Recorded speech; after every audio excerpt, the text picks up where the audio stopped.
Hey guys, Dazzler Magic here, and the first legit leaks for Hour of Devastation are out. Now, whether it's a legit leak by definition, I don't know. I think it's July 4th for the release date, so 6 weeks early seems a little bit much. I think they usually start doing spoilers like 3 to 5 weeks early. They've been kind of mixing it up lately, and then you never know which, crappy garbage cell phone shots are actually legit or not. These were not digital leaks. These are not like digitally distributed leaks. These are, cell phone shots, it looks like. First, I gotta say that Portuguese piece of crap was fake. Everybody seems to be on the same page there. I don't know if Wizards said anything about it. Their communication with their customers is abysmal. I refuse to follow them on some liberal hellhole like Reddit or Tumblr, whatever the hell they're on now. So other than that, nope, you're not getting an email, you're not getting a newsletter, nothing. I don't think they even have an RSS feed, honestly. They certainly don't tweet anything out. Anyway, everybody did the work that I thought they would, so I didn't have to. Yay, lazy me. A whole bunch of stuff was wrong with it. Spelling errors or something, or grammatical, I don't know, whatever. Something about the Portuguese was wrong. Somebody said something about the spacing around the hyphen. Somebody said that just the mana was faked. And either way, that artwork was recycled, which is not a death sentence. It's more like the inverse. If you haven't seen the artwork before, then where did they get it? So that means it probably is legit. But nope, it was recycled. So it looks like that one's fake. So the first actual legit spoiler we got here is Bantu's Last Reckoning. So this is pretty interesting. It's a 3-cost board wipe in black. It's double black, so that's cool because honestly you want people to have to work for this if they're playing 3-color. You ever notice like the double black cards are the best cards? They had to add that as like a limiter so that people running like 5-color, 4-color, and 3-color can't just run away with it. They have to actually have 2 sources of black, which might prevent them from casting this under certain circumstances. It's just a little fairness power down, but that ain't the big power down on this card. So destroy all creatures for 3. Yeah, you heard me. Lands you control don't untap during your next untap step. Holy crap. If you're about to say that mana-generating creatures are the magic bullet to play around this, they're getting blown up too. Now, almost regardless of circumstances, this card is going to burn you. I don't know why this, like the big benefit is that it costs 3, because why would you want to wipe the board on, well, say turn 3 or 4? I mean, it's not like the board state's out of control or your deck is really bad. Then again, you could run like an all 3-4-5 deck and just have this and intend to cast it on turn 3. And in a control-heavy deck, where you run a bunch of planeswalkers, okay, it would help you out a bit because it doesn't destroy the planeswalkers, and you probably don't need your land at that point. You just need to not get your planeswalkers killed, so blow up all your opponent's creatures. But, I don't know, the only other circumstance is if you have Selfless Spirit out, or you can grant all of your creatures indestructible with like that one green spell or whatever. Nothing really past that, I would say, just utterly plays around the, like, basically loss of your next turn, sort of. I mean, at the very least, you're not casting anything next turn. Now, the problem with this is everybody's going to say it's too powerful because it's like, oh, it's an improved damnation. No, that's a pretty damn big downside. I mean, like, it's just like the universal unwritten rule of counter spells. Countering a spell costs 3. It just does. If you want to make it cost 2, you have to put a limit on it, like non-creature or just creature, or like deprive, the famous one, counter anything. Oh, but you have to return a land to hand. I mean, that's a bit of a downside there. I mean, they're getting pretty significant. Then you looked at like Pact of Negation. You literally lose the game if you can't pay 5 mana at the next upkeep. A little steep there. So yeah, the more it breaks the unwritten rule of the game, mathematics-wise, the more they have to like kind of pump the brakes and put a giant downside on it. And that's what they did. So I think it's appropriate. And, board wipes costing a small amount just isn't a big thing. I think people are going to freak out over this card. I think it's perfectly appropriate. But we'll have to see what people do with it, though. Because like I said, Selfless Spirit, that would be really, really, really bad. Now, the other thing is, if you play this late game, which is usually when you wipe the board, and you have 6 mana, so you just spent 3 on this, you got 3 available. There you go. That's like counterspell magic. So you could do something. You could maybe drop out a 2-cost and a 1-cost creature or a 3-cost creature or something like that and just get a board presence back, and then it's not so bad that you are stuck casting nothing during your next turn. So overall, I don't think it's unfair. I think it's going to be moderately annoying, but being able to wipe the board super early is like, who cares? Your opponent probably has 4 cards left in hand at that point. So, like, why? And then the whole, oh, but it only takes up part of my mana. Well, it takes up a little bit more than that because it doesn't untap. So yeah, perfectly appropriate balanced card. I mean, it's going to be interesting. I think it's going to sell pretty well because I think it has a little bit of a place in Modern for sure. Especially with like Persist, Undying, and Indestructible. I mean, are you kidding me? Thus the double black. That is why they did it, because if you put it in like Jund or something, which actually Jund doesn't run anything that would play around this. Horrible example. Maybe Kitchen Finks. I don't know. I don't remember if that runs black. You got me.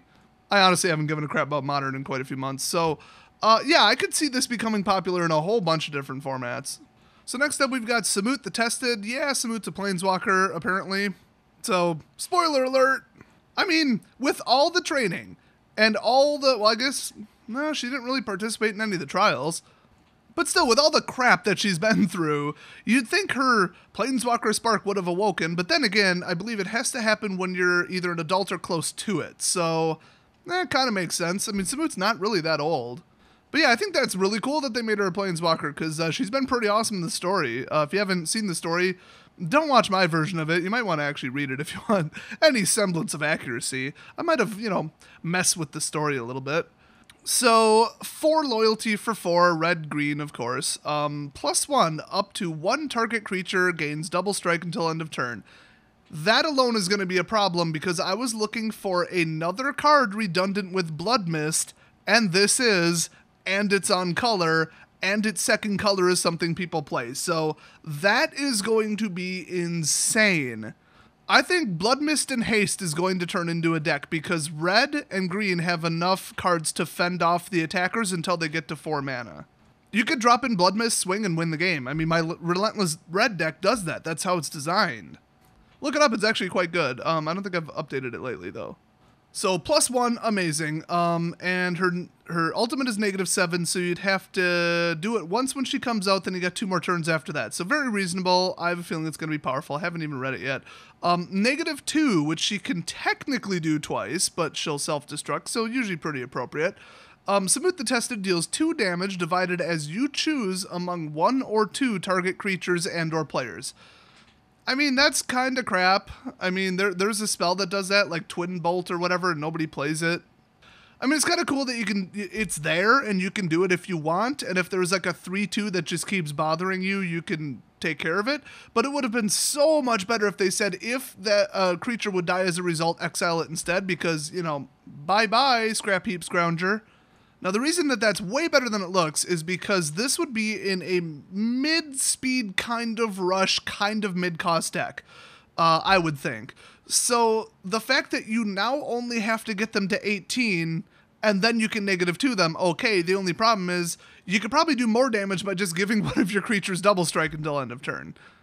But if they just blew away your creatures, but they have, 3 life, you might be able to kill them single-handedly in 2 turns. So it's nice to have the option. It's kind of like a really, really crappy walking ballista. You just always have that option to nuke their life points directly. I think life points is a Yu-Gi-Oh term, but we're going to move past it. So what does her -7 do? And like I said, legit have not read it yet. Search your library for up to 2 creatures and or planeswalker cards. Oh God, don't say it. I swear to God. Oh my God, put them onto the battlefield. In other words, cast them without paying their mana cost, except that they can't be countered. That's the way I read that. Like, seriously, you can't cast Negate.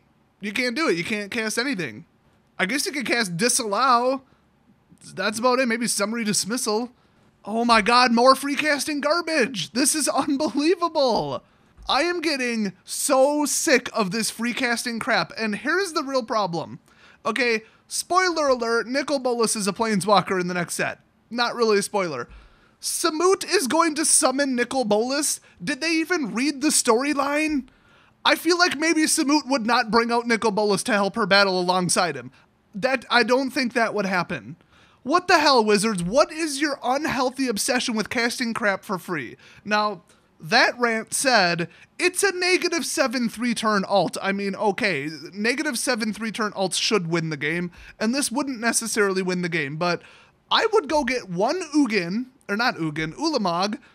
What the hell, go get Ugin. But in Standard, I would go get 1 Nicol Bolas and 1 Ulamog, and literally just play 1 of in the deck. Then just sit there and absolutely nuke them with creatures, and then if something happens, Samut is probably on the field still, hopefully, and then -7, boom. Free casting is broken garbage. I hate it. I hate this card already. The only thing is it's a Planeswalker ult, so that makes it about 90% better because, like I said, Planeswalker ultimates are supposed to just about win the game, and that's how I would describe this. So I wish they would stop printing crap like this, but I think it's very appropriately powered. I mean, turn 4 minimum. Well, you could get it on turn 3 with mana ramp. And then 2 turns from then. So if they can't kill Samut by then, I mean, with all the Planeswalker kill cards and flyers and unblockables and, you know, removal and all that, then what the hell? So still kind of appropriately powered. I mean, if she costs 3, it would be the end of the world. I mean, they could have it be a -15 ultimate. Still, the +1 would just kill people. So 4, I think, is appropriate. So nothing out of control so far. Notice I said so far. Nicol Bolas, God Ferro. Pretty obvious that he was going to be named that. Cool artwork. Pretty sweet. So first of all, Wizards has given a big old middle finger to anybody who has vision problems or any kind of seeing disability because, honestly, even I can't read that card. Hold on, let me pull it up. Well, I can't tell you it's single 4 generic. The original Nicol Bolas was red, double black, blue, and then 4 generic. So they actually lowered the cost from 8 to 7. Big deal. Now, the original Nicol Bolas non-Planeswalker, the actual creature card, was 2 red, 2 black, 2 blue, and 2 generic. I mean, that's, yeah, good luck. Okay, so 7 loyalty, 7 cost. It's Ugin's ugly cousin, apparently. Might want to check that in the lore. He has a +2. Target opponent exiles cards from the top of his or her library until he or she exiles a non-land card. Until end of turn, you may cast that card without paying its mana cost. That's kind of cool. It's twice as fun if you do it to your opponent's deck. This would be really fun in, like, Commander, because you really have no idea what you're going to get. Now, the problem with that is every time somebody's hit me with this type of effect, they tend to whiff on it because, well, I like to play blue counter spells a lot. So what the hell are they going to do? Counter their own, like, what's even on the stack? I mean, half the time they pull up some horribly relevant card. Now, the other thing is if you're playing against a combo player and you steal a piece of their combo, what's that going to do for you? So you'd probably just want to do your own deck. I don't know, unless they're like playing with the top card revealed or something. I don't remember if anything does that anymore. There's a couple that'll reveal it and then put it back. Actually, I'm not sure about that. So I don't know. You'd almost have to cheat or something. So I mean, that's kind of cool, but it's so likely to whiff, it's basically just a builder, and you'd have to go 9 the turn it comes out, then 11, and then once again 12. So same thing. It's a like 2.5 turn cycle to get his ult off, which is kind of reasonable. It's just it's really damn hard to do 9 damage to him on your first turn, you know, so he's probably going to be out for a while. So yeah, if they +2 him, that's rough. But it makes sense. Nicol Bolas is hard to kill, just in general, so yeah. So he has another plus, and this, I don't like this. He should have had 2 minuses. So this +1 says each opponent exiles 2 cards from his or her hand. Now that is downright broken. That is just stupid, with the slight caveat that it's probably like turn 12 by the time you get this guy out. A little asterisk on that one. We'll come back to that later. You know exactly where I'm going with this. So if it's turn 12, how many cards does your opponent have in hand? I mean, late game discards are kind of dumb. They're notoriously not very good. Now, if somebody's playing like red, white, blue control draw loop, okay, you know, anticipate Glimmer and anything else in the deck, and yeah, you'd want to nuke their hand late game. But you might be getting rid of the only 2 options, well, it is your opponent's option, but if they're only holding 2 cards, there goes any way of answering Nicol Bolas, and you probably wouldn't have summoned him in the first place if you didn't think that you could, you know, leave him out for more than a turn, we'll say. So he doesn't blow up any creatures, though. That's the interesting thing. But by the time you're at 7 mana, you better have some kind of structure available to block for him. I mean, come on. It's really the 3-cost and 4-cost Planeswalkers that have to block for themselves. Now, he does have a -4, and he can only use that once before not being able to use it, so that's good. Wonder what this does. He deals 7 damage to target opponent or creature an opponent controls. Okay, so you've got 1 Flying Sphinx that could kill him in 1 shot. Boom, -4. Good luck ever getting his ult off. You're not going to, but at least he'll be out there doing his thing over and over and over. And he could, you know, +1 or +2 at any time. Very utility, very good. So, I mean, -4 seems steep, but they wanted to make sure he couldn't do it twice in a row or he is going to be out forever. So I think that's actually, it's pretty good. Plus 7 damage might not kill. I mean, it won't kill an Ulamog. That's for sure. There's a couple things it wouldn't actually kill. Honestly, it might have trouble killing like a Rot Shambler or certain Hydras. I mean, for real, like 7, it seems like a lot, but it's really not. Now, he could come out -4 and win the game because they have less than 7 life left. So, I mean, okay, that's not terribly likely. And there's probably better game-winning cards for 7. They could probably just hit your life total when they had 7 mana. So is -12, which is very hard to achieve no matter what you do. Although he is going to be out for a while, so that's debatable. Exile each non-land permanent your opponent's control. Asymmetric board wipe, so it's basically like an enhanced in Garruk's Wake, which in itself costs 9, but I believe it's a sorcery. That's a one-and-done single-shot, counter-spellable thing for 9, and then Nicol Bolas is here for 7, and you got to ramp up to it. So, yeah, it's horrific and it's game-winning, but, whatever. It's appropriate. It's appropriately timed, I guess you could say. I do like that you can just take this guy down with a Planeswalker kill spell, and there's like, I don't know, at least 2 of them, if not 3. Well, if you count the White Exile one, I mean, then there's even more. So, yeah, there's ways to just outright remove him, so that's cool. There are a couple unblockables that are boostable. There's a real lack of flyers right now, so I wouldn't rely on that necessarily. But like Gisela would chop him to pieces, but would they really summon him without killing Gisela? Probably not. And if they did, would they -4 and kill her? Yeah. Could you prevent the damage? Yeah. So overall, I mean, he costs 7. Like, come on. I mean, have you seen 7 cost spells? Like, they're supposed to win the game. So once again, perfectly appropriate, well-balanced, well-costed. It's a neat card. It would be fun to play with. You're kind of locked into those 3 colors, though, and those, I don't know. I don't think anybody's really playing those right now. I mean, they're control colors. They are literally the 3 control colors, kind of. I don't know, you might say white over red, but whatever.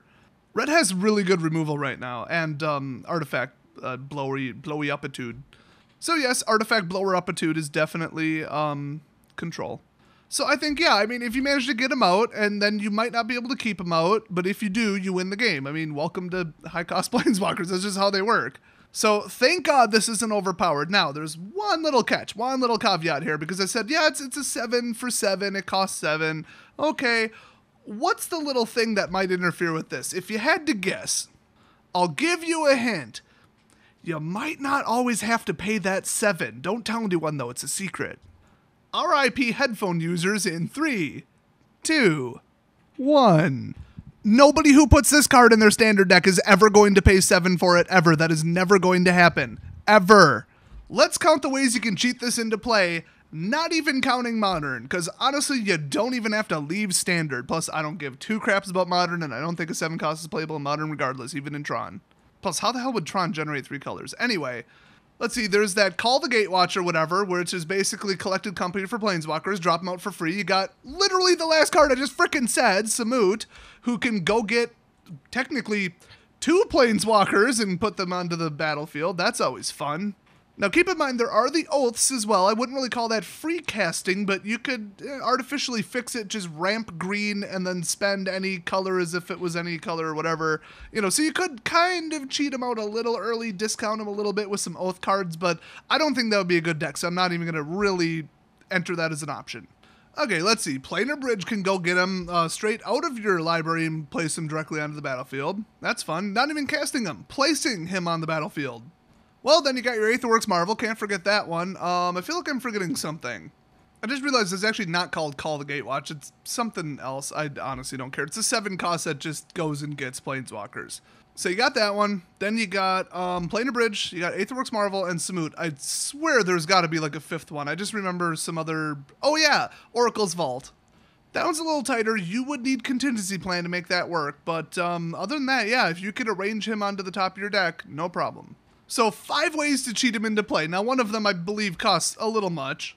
Oh, yeah, I got it. Deploy the Gatewatch. That's the name of the card. That costs 6, so it's like, okay, you're only saving 1. Not very reliable. The other 4, hell yeah. I mean, people don't play Planar Bridge, but now they got a pretty damn good reason to. That plus Ugin, holy crap. Now, let's just write off every other one that Aetherworks Marvel is unrealistic. Okay, so now you got Aetherworks Marvel. Yeah, is it time to ban that card yet? Because it's time to ban that card yet. It was time to ban that card when they banned Emrakul instead, which was a gargantuan mistake. Oh, you know what? Let's add Ask for Told to the list too, because nobody really plays it right now, but it is still like $9, so somebody's playing it. And in my new deck, it gets to 7 a lot. We'll just say a lot. It's in a blue control deck. It gets to 7. Trust me, it gets to like 14. When you get multiple of them out and they're not legendary, and you can cast 2 counterspells per turn for free, plus draw spells for free during your turn and their turn, yeah, you can cost them some turns. You can get some upkeep counters. Trust me. So anyway, 6 ways to get this piece of crap out without paying for it. I'm probably wrong. There's probably 10. I mean, if people are already running like 3 of Ulamog, which I'm pretty sure I just called him Ugin like 5 more times, but whatever, I hate them both. If people are already getting that to reliably work, throwing in a Nicol Bolas in its place is almost better. I mean, Ulamog is pretty damn hard to deal with, but, you know, Blessed Alliance will just nuke him, just utterly destroy him. There's more cards that destroy indestructible creatures, or stop them, or turn them into an elephant, or lose all their attack points, or just whatever, which actually then he'd still mill you. But, you know, I think Nicol Bolas is at least on par with it. So it's not the Nicol Bolas card that's broken, it's the current state of standard and all the free casting nonsense. It's almost like when they print a high-powered card, they put a high cost on it with multiple colors so that it's hard to get out in a game instead of just cheating it into play. Is that how Magic works? I'm not sure. So just being like, oh, turn 4, bring them out, boom. Yeah, that's nice. No joke, you can get them out on turn 4. I mean, look it up. It happens. So if Aetherworks Marvel can bring him out on turn 4, and it could also bring out Emrakul on turn 4, and they consider that broken as hell, maybe it's not Emrakul that was the problem. And by maybe, I mean definitely everybody agrees with me. Ask any pro, any writer, anybody, anywhere, even half the wizard staff. So moral of the story, kids, sell your Aetherworks Marvels, because if they don't ban it, they aren't going to have customers left. Simple as that. Now, do I think Aetherworks Marvel is comically easy to beat? Yes. But should people have to play around that kind of broken garbage? No. It's just like, how easy is it to stop the Saheeli Rai Infinite combo? Extremely easy. One card can do it, and then boom, monkey wrench in the gears. But should you have to play around it? Clearly the answer was no from every pro that refused to show up to the Pro Tours or Grand Prix. So, yeah, everybody seems to be on the same page here. We need Aetherworks Marvel banned. It was a mistake, and they should stop letting people cast crap for free. I mean, I really can't make it any clearer. So, let me know what you think about these 3 cards. I think in a vacuum by themselves, they're very appropriate. They look fun. They're going to be cool. They're going to be a riot in pre-release. Pretty cool in, like, limited, you know, of any kind, draft, whatever. So, yeah, I'm looking forward to it. Nothing too broken yet except for what we already know about and is already broken. So, it is what it is. I'll see you guys next video.